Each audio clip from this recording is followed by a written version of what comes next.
your time. You move like water and taste like wine. You're holier than I am, holier than I am. Gentle hands, gold-lit eyes. I am a man made of borrowed time. You're holier than I am, holier than I am. I am the dust, you are the rain. You pull me close, I push away. I swear I love you, but I am afraid. This has been a trip in the making for a while. Actually, a friend of mine for quite a few years now. I can't believe it's almost 20 years. No, it is 20 years. Holy crap. He owns a beach house here in Gouritsmond. He graciously allowed me to come fish here for the weekend, stay over in their place, and of course I'm gonna make use of that offer.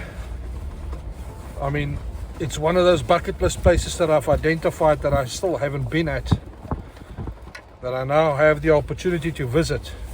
Now, would I like to visit this place in summer? Oh, you bet your freaking bottom dollar I would love to. I mean, the amount of fish that could come out of this water over here in summer months could be quite disgusting. Is it the best time to come fish in winter? That remains to be seen. Now, in front of the beach house, or not too far in front of it, is the actual ocean, but it's very pebbly. And I've identified it as a possible ankle breaking spot. And I don't feel like breaking ankles. So, on his instruction, he said to head further up towards the right, west. Head west from the beach house, and you shall find a blue house on a dust road. It's where I am right now. I'm not going to show you the blue house now, but I think it may be the same house that Blowdam was at not too long ago. I've identified a hole in front that I want to try and target with some worm and some white mussel. I didn't bring any of my red bait with me on this little trip. For that, I'm going to wait until tomorrow morning to use it when we head down to the beach area. Now, for me alone, the beach area would have been too easy today. Throwing a big sinker out there with some moonshine on a hook would have been too easy to do that. The problem is I want to go do that tomorrow with my sons, and my sons are not too keen on doing some rock fishing, hence the reason I'm here right now. So I'm going to take you along for the ride, show you what it looks like when I get out there, and let's hope for the best. I'm going to rig up my Okuma Euphoria quickly and throw out a 4-ounce sinker and some worm and mussel. Let's see what comes out of the water. I'm going to try and do my best and have my voice added to some of this video, but you need to bear with me. It's quite windy. Lots of bites in this water. Holy smoke, and that water's rough. Some fantastic working water out there. Nice little hole that I'm busy targeting. The only thing that makes it really tough to latch onto those little bites is this wind that's playing havoc with the tip of the rod above my head. And there's some huge swells on the back there.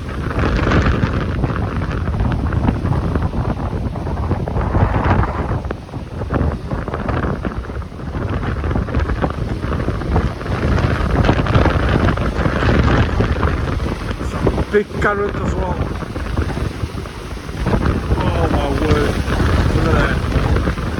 Lights on the line, I'll bring you back.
Excuse the wind. There's definitely fish in this water. Oh, look at that. Look at that. Look at that. I just threw out a piece of choka and it's going nuts. I'll be back now. There was definitely a fish there. Didn't quite set it and it came off. It is what it is.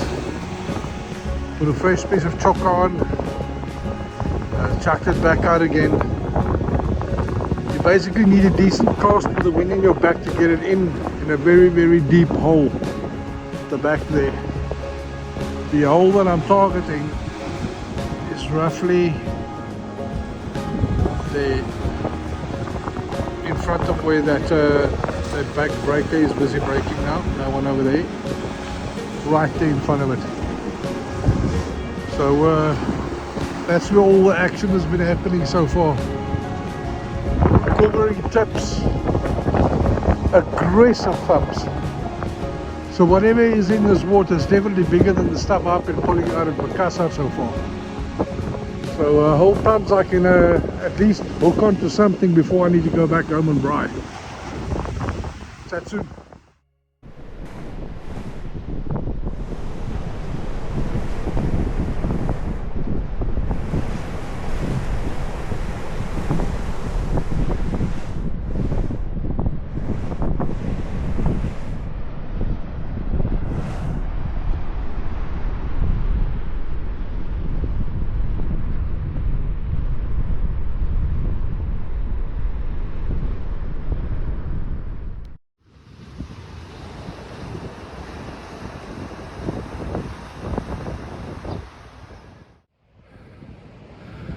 As the evening draws to a close, I got my fish. Let me show you. It was hard work getting this little bugger. A bit of choco bait. So yeah, I don't quite know what it is. I do remember someone saying it's like a Karel Grootoog or something, because the big eyes, but I'm not entirely sure if this is one. Maybe someone can help me out with this. Woo! Mombakkies af. I want to work fast to release them. It's not a big fish. I'm not even sure if there is like a size limit on this thing, but that's not the point. I'm not gonna gut a fish this size and chow it when there's 3 or 4 other people at home that needs to eat as well. It seems like kind of a waste when you do that kind of thing. So I just want to get this boy back in the water, let him live another day. Ooh, slippery rocks. Go! There we go. Get out there.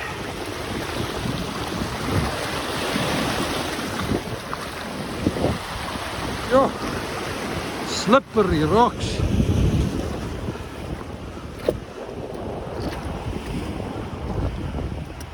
And this is why I don't want to fish on these kind of rocks.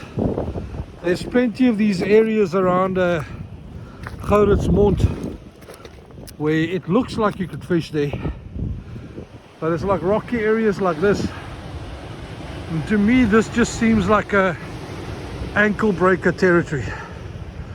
So not for me. But I did catch that fish from up here. Let me show you. I basically came back to the car up the steep slope all the way down from that beach where I was earlier. I came all the way up here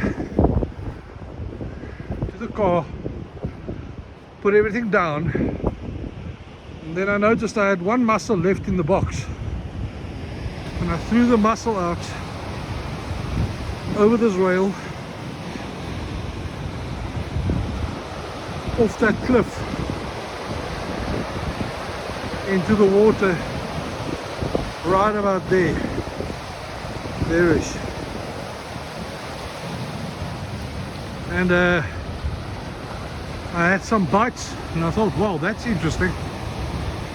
So I went back after the mussel got stripped and I put some choka on there, and I moved my casting position from there to there, over there. Nice deep cast, and through his bob, fish came out. Super stoked. Now I need to get my bum home and go and prepare a braai. Tomorrow is another day.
Other Terrence, I take that back. Last week when you guys struggled at Unclip. I said that is why I wanted to get myself a beach trolley. Well, as you can see, I got the mofo. I got him. It didn't help me up this dune.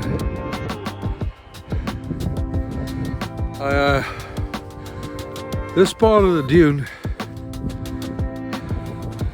is about a third of what it is. There's another 2/3 on the other side, and then the beach consists of some loose sand. The plan was to try and get this thing all the way through to the river mouth. No. Halfway there I said, screw the river mouth, I shall be throwing a line in the ocean. Problem with that was, it's about 11 o'clock in the morning and it was at pure low, and it's one of those weird situations where the water first needs to come over a ridge, fill up the other side of the ridge, and then slowly but surely as it grows you know, higher in tide, it'll fill up that entire stretch of beach with water.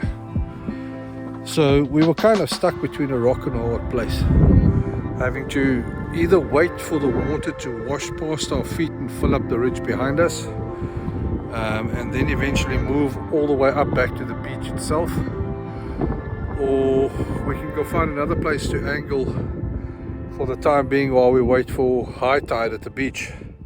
High tide is epic because this entire bay is essentially a massive hole.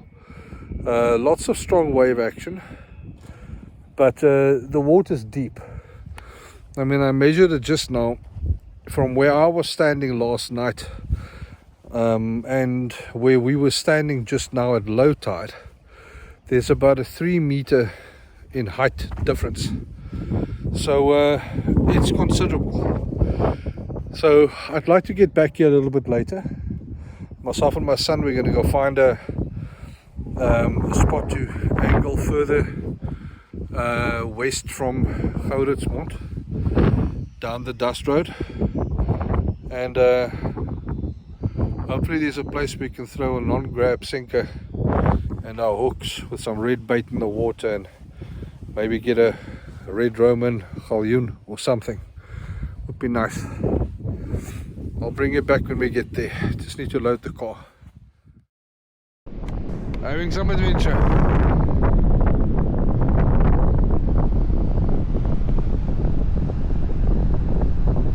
Already fish in the water. Roy bunkies. That's where I am right now. Nice little board outside of this little spot on the beach. The gravel road out. Roy bunkies.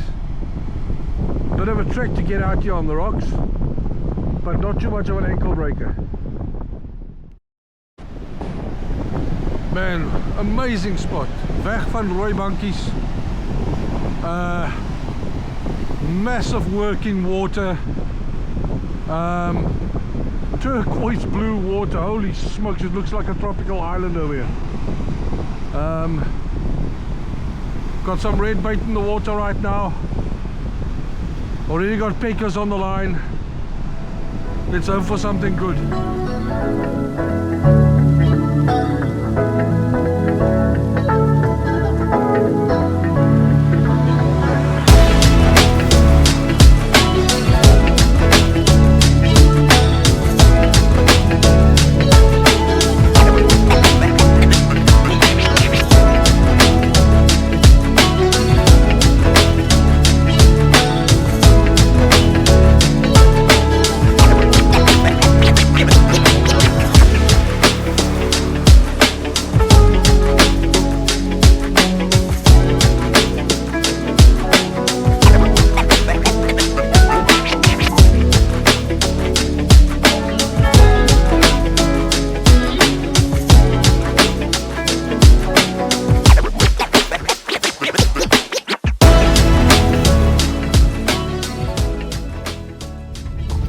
Shake, rattle and roll, people.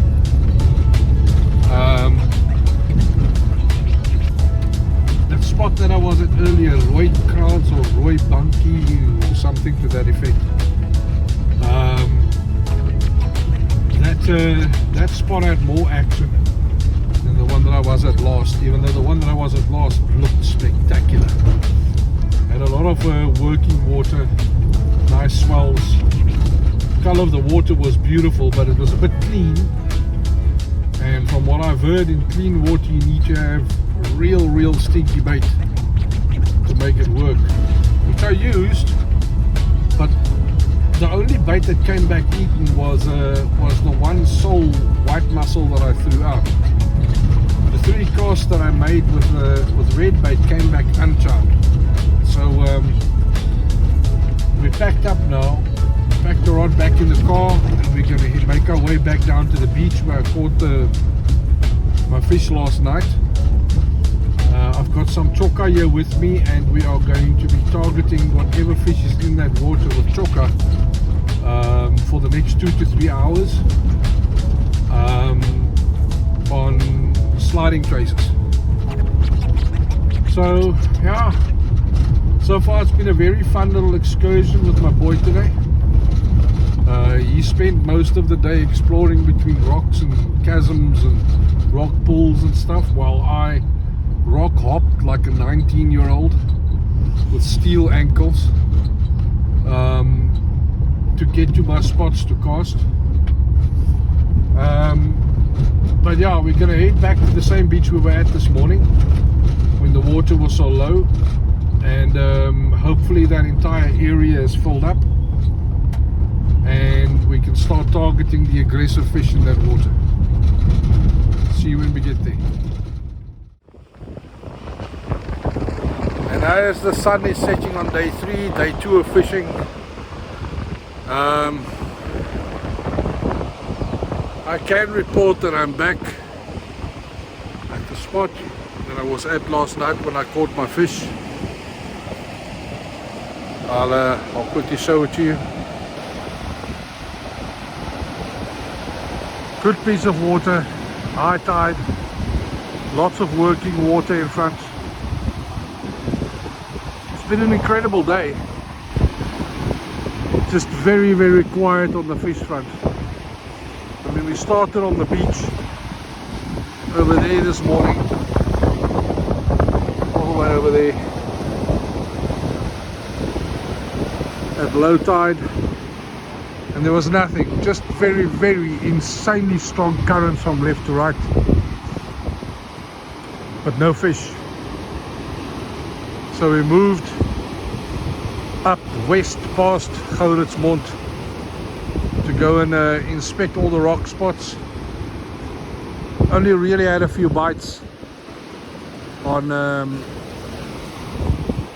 one spot, which I think was a Roy Bunkies. Everything else was dead. Over here I'm feeling the odd thump, but nothing has come out yet. Now I'm going to stick around until that sun is over the horizon, and then I'm going to have another braai, and then I'm going to chillax till tomorrow morning, and we have to pack up and leave this idyllic place. This is definitely a place I want to come back to, especially in summer months, because I've got a funny feeling that that beach over there is going to be a cob hotspot of note. So I'll bring you back if there's anything else. Otherwise, see you soon.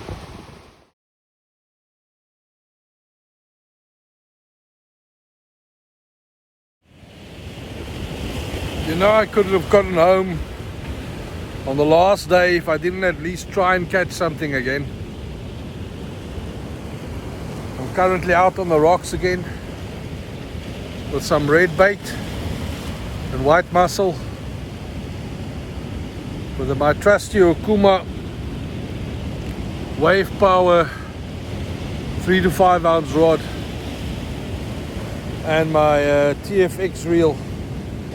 some light stuff for light fish. At least today, it's the first day out of the 3 that we've been here where the wind isn't trying to blow us off the face of the earth. It's always nice. There's still some nice swells and working water out there, so I'm hopeful. I only have about an hour and a half to 2 hours to try and make a few casts and get some fish. I may need to try and make my way over there to those rocks over there.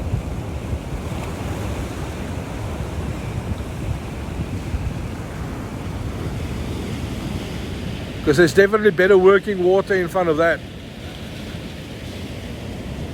I think I'm going to do that now. I'll bring you back when I'm there. Let's give you an idea of what I'm looking at. Trying to target whatever's in that water over there. Old tubs.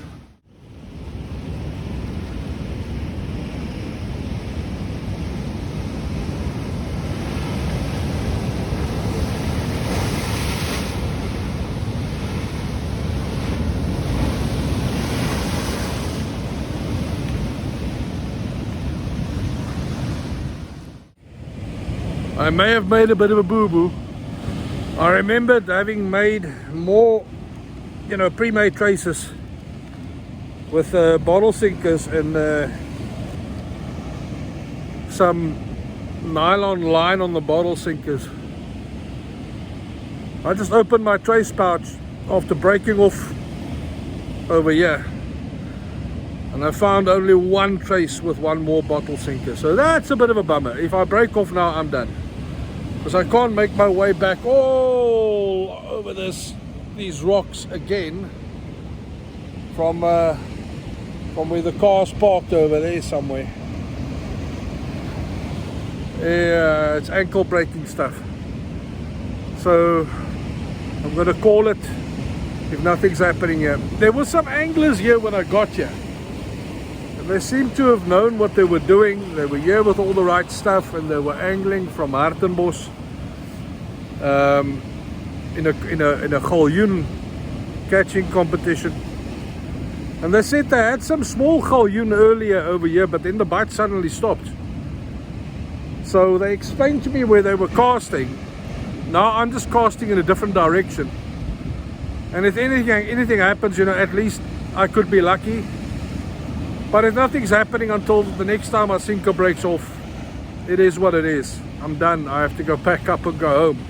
But it's been a bloody awesome trip. Oh. I left that fishing spot now. Lost that sinker as well. But as with any fishing trip that you go on, you tend to learn new things. And what I've learned about Gouritsmond is you do not go fish the rocky areas on low tide. You may think that it gets you closer to the fish at the bottom end of a rocky embankment, but it doesn't. Not over here, because the rocky sections extend so far into the ocean that even at low tide, any cast you make cannot possibly clear it. So what you want to do is use the opportunity that low tide brings you to recon where the gullies and stuff are that you can target at high tide. I've now seen a few places this morning where the rocky areas forms a natural gully that feeds water and would likely feed fish into a specific hole at high tide, which is definitely something I want to use the next time that I come around here again. So I packed up, went home. I needed to go get some black bags, and I picked up some drinks for the road trip home. And I decided to just come park off here at the beach section, just to say goodbye to the place. I've been here for 2 whole days, part of Sunday and part of Thursday evening. And inside this small space of time, Gouritsmond has crept so deep into my heart, it's not even funny. I definitely want to come back here again. And guys, if you were looking for accommodation in this area, I'm going to drop a link to the place that my friend gave me to come live in. You're not going to get it free of charge, of course, but it is ideal for larger groups of guys who wants to come here to fish. I'll drop some pictures as well so that you can see what the place looks like, and then all you need to do is just follow the link and go and support these guys. It's fantastic accommodation. Everything works like it's supposed to. Everything that you can imagine that you may need, it is there. Everything is logically laid out. If you, for instance, think, but where on earth would there be a scoop for the braai? Just look next to the braai, the scoop's there. That's how logically the place have been laid out. Everything that you need is there. Nothing that you don't need is there, if that makes any sense. So it's basically within the stone's throw of the water as well. If you want to start heading west, back past Gouritsmond towards the nature reserve. That dust road's about 13-14 kilometers long, and there's plenty of spots on the left where you can just park off and go do some rock hopping and get your line in the water.